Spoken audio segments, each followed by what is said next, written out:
नमस्कार. सर्व बांधवांना दिवाळीच्या हार्दिक शुभेच्छा.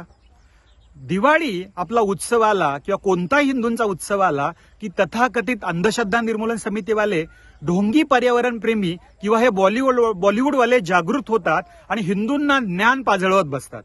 बांधवांनो, हिंदूंचा हा उत्सव पवित्र उत्सव, त्यात काय करावं आणि काय करू नये हे आपल्या बांधवांना माहिती आहे. परंतु आपला उत्सव आला, नवरात्री आली की त्या ठिकाणी त्यांचं प्रदूषण होतं म्हणून ओरडायचं, महाशिवरात्री आली की आपण शिवाला वाहणारं दूध वाया जातं असं सांगायचं. प्रत्येक उत्सवाला कुठल्या ना कुठल्या प्रकारे विरोध करणं हा एक यांचा अजेंडा आहे. मात्र बकरी ईद असेल किंवा अन्य धर्मियांचे उत्सव असतील किंवा 31 डिसेंबरला फुटणारे फटाके असतील, याच्या बाबतीत मात्र काहीही न बोलता मुख गिळून गप्प असणारी ही मंडळी एरवी वर्षभर प्रदूषणासाठी काय करतात हा प्रश्न या ठिकाणी आहे. आज लाखो लिटर पाणी विना प्रक्रिया करता नदीपात्रांमध्ये सोडलं जातं. कत्तलखान्यातलं रक्तमिश्रित पाणी अनेक ठिकाणी नद्यांमध्ये सोडलं जातं. महानगरपालिका असेल, नगरपालिका असेल, यांचं जे काही दूषित पाणी आहे ते नद्यांमध्ये सोडलं जातं. याच्याविषयी कधी ना हे अंधश्रद्धा निर्मूलन समितीवाले बोलतात, ना ढोंगी पर्यावरण प्रेमी बोलतात. फक्त हिंदूंचे उत्सव आल्यानंतर मात्र हे सगळे जागे होतात. याबाबत आपण सगळ्यांनी जागरूक झालं पाहिजे, सतर्क झालं पाहिजे, सजग झालं पाहिजे. हिंदू जनजागृती समितीने हे अभियान तर सुरू केलेलंच आहे.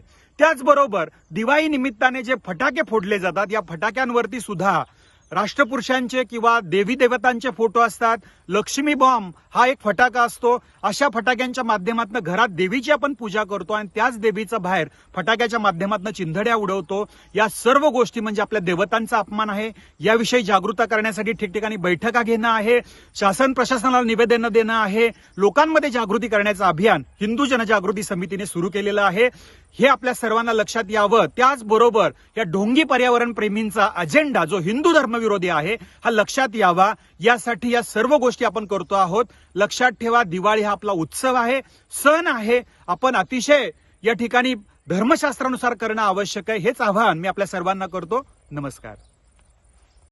तथाकथित पर्यावरण प्रेमी, पुरोगामी आणि नास्तिकवादी केवळ दिवाळी आली की फटाक्याने प्रदूषण होत असल्याची आवई उठवतात. हिंदूची महाशिवरात्री आली की दूध वाया जात असल्याची टीका. मात्र हे पुरोगामी बकरी ईदेच्या वेळेस रक्ताचे पाठ वाहतात, त्यावेळेस बोलत नाही. क्रिसमस 13 डिसेंबरला प्रदूषण होते, त्यावेळी बोलत नाही. अन्य कार्यक्रमाच्या वेळी होणारे प्रदूषण व अन्नदानाच्या नासाडीविषयी हे बोलत नाही. ही दुप्पटी आणि दुतोंडी भूमिका का घेतली जाते? केवळ हिंदूच्या सणांना लक्ष्य करणे आम्हाला मान्य नाही. दिवाळीच्या फटाक्यांनी प्रदूषण होते अशी ओरड करणारे ढोंगी पर्यावरण प्रेमी आणि अंधश्रद्धा निर्मूलनवाले वर्षभर कुठे नसतात, असा थेट सवाल हिंदू जनजागृती समितीचे महाराष्ट्र आणि छत्तीसगड राज्य संघटक श्री सुनील घनवट यांनी केला आहे.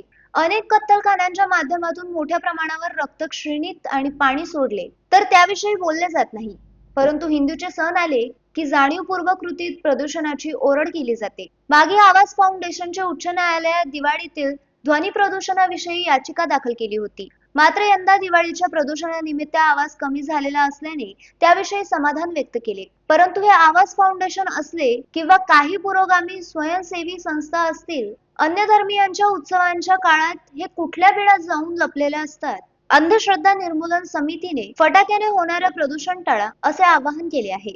मात्र बकरीच्या ईदीच्या वेळेत काही पर्यावरण प्रेमींनी मातीची बकरी करून कापणार आहात का, पर्यावरण वाचवणार आहात का असे आवाहन केल्यावर त्यावेळेस मात्र अंनिसवाल्यांनी लोकांना ज्ञान पाजळ अन्य धर्मीयांच्या भावनांचा विचार केला पाहिजे असे भूमिका घेतली. ऐकूनच यांच्या पर्यावरणाविषयी जागृती आणि प्रेम हे ढोंगी आहे, त्याविषयी त्यांना जनतेने जबाब विचारला पाहिजे.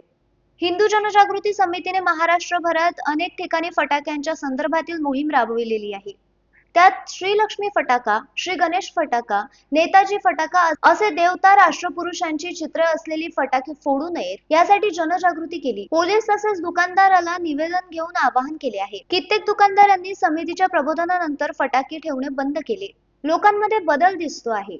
तसेच केवळ दिवाळी नव्हे तर होळीला खडक वाजला जयाशय रक्षण मोहीम, मशिंदीवरील भोंगे, अन्य वर्षभर येणाऱ्या प्रत्येक बाबतीत हिंदुत्वनिष्ठ संघटना आणि समितीच्या वतीने जनजागृती केली जाते. तशी भूमिका पुरोगामी आणि पर्यावरण प्रेमी घेत नाही. ते केवळ हिंदूच्या उत्सवाला लक्ष्य करतात. अशा कथाकथित पर्यावरण प्रेमींपासून सावध राहिले पाहिजे असेही घनवट यांनी शेवटी म्हटले आहे. Uttam Brahmanwade, the sting operation news, Amravati. The sting operation news, सत्याचे दुसरे नाव, अन्यायावर लेखणीचा घाव.